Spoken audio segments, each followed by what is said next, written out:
आपको केवल एक शब्द कहना है। माता पार्वती को समझाया, ध्यान से सुनना, ये सत्य घटना है। माता पार्वती को बता दिया एक शब्द, कहा सुबह से शाम तक बस यही कहना है कि हमारे स्वामी जी हैं यह और ये दलदल में फंस गए, इनको बाहर निकाल दो। कहा ठीक है, तो इससे क्या परीक्षा होगी? कहा साहब यही शब्द पर डटी रहना, दूसरा नहीं बोलना, क्योंकि यह मेला है। उसी समय माता पार्वती ने वही क्रम किया और माता पार्वती को ललक लगी हुई थी इधर उधर मेला देखने की। उसी समय माता पार्वती ने वही किया जो शंकर भगवान ने कहा, वचनों को दिया था। शंकर भगवान कोड़ी का रूप धारण करके उस दलदल में थोड़ा सा पैर जमा लेते हैं और जो भी उस रास्ते से निकलता है, संगम की ओर जा रहे थे भक्तों, सभी से कहा कि मेरे स्वामी को निकाल दीजिए, जरा थोड़ा सहारा दे दीजिए, ये उसमें फंस गए हैं। कोई नहीं सुन रहा था। कोई कहने लगा, आप क्यों ये कूड़े के चक्कर में पड़ी हो, इसके तो कूड़ चौरा है। कोई कह रहा था, अरे आप इसको छोड़ो, हम आपको मेला घुमा देते हैं। कोई कह रहा है, अरे इसके क्यों चक्कर में पड़ी हो, आप अपना जीवन खराब कर रही हो। इस प्रकार से लोग वचनों के साथ तो समर्पित तो हो रहे थे, पर इस वचन के लिए समर्पित नहीं हो रहे थे कि बाबा जी को बाहर निकालने इनके कोड़ चू रहा है।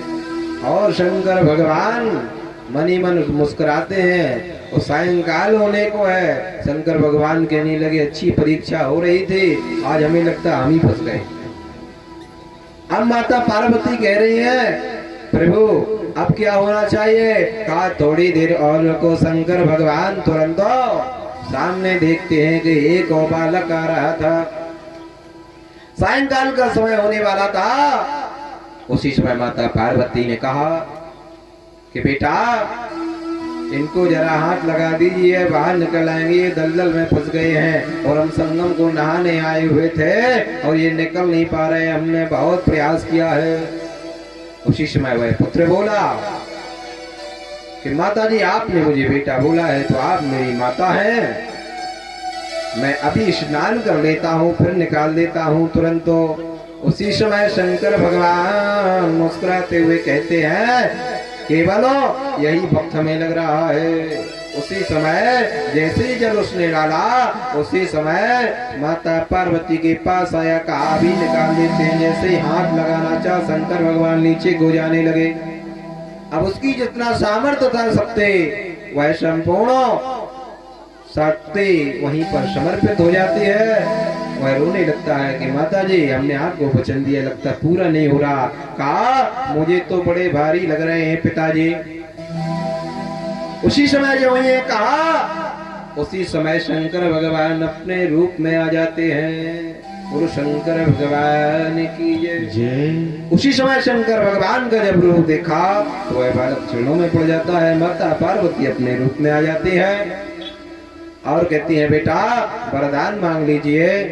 कहा कैसा वरदान? कहा बस सुबह से शाम तक परीक्षार्थ हेतु हमें स्वामी जी साथ में लाए थे।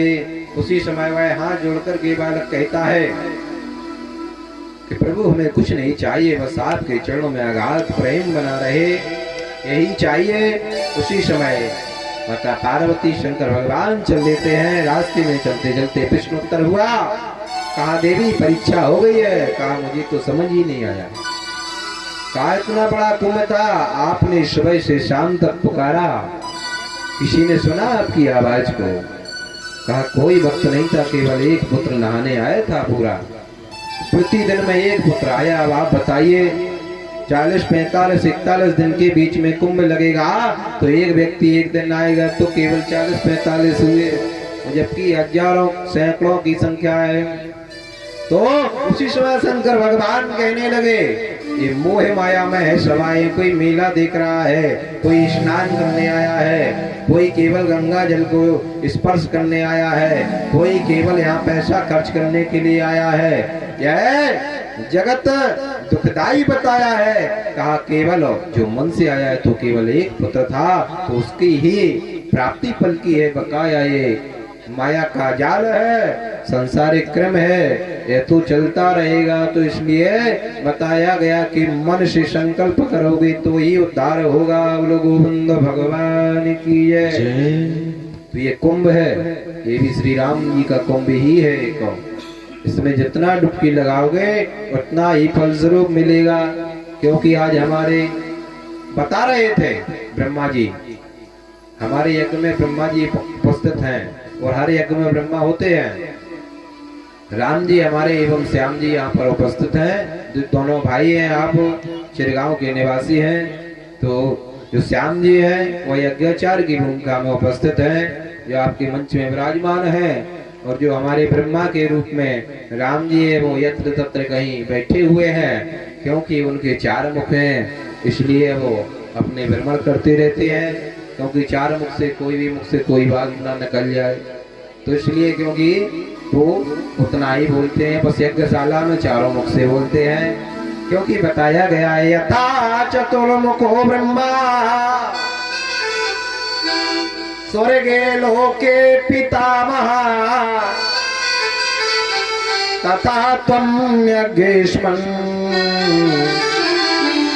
ब्रह्मा भविगजोत्तमः। संसार सागर में ब्रह्मा स्वयं कहते हैं हम पृथ्वी पर ब्राह्मण रूप धारण करके आए हैं और धर्म को याद करते हुए सनातन को बढ़ाने आए हैं। इसलिए ब्राह्मणों का हमेशा सम्मान करें।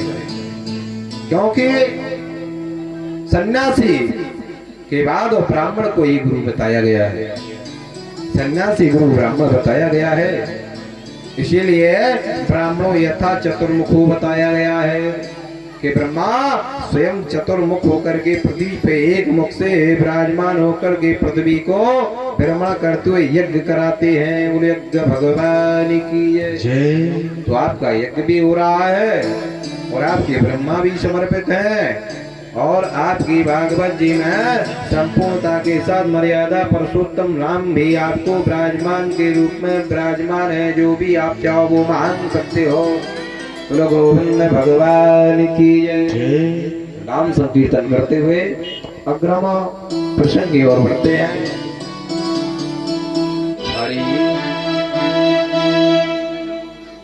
बाबा जी की सुन लीजिए थोड़ा भैया।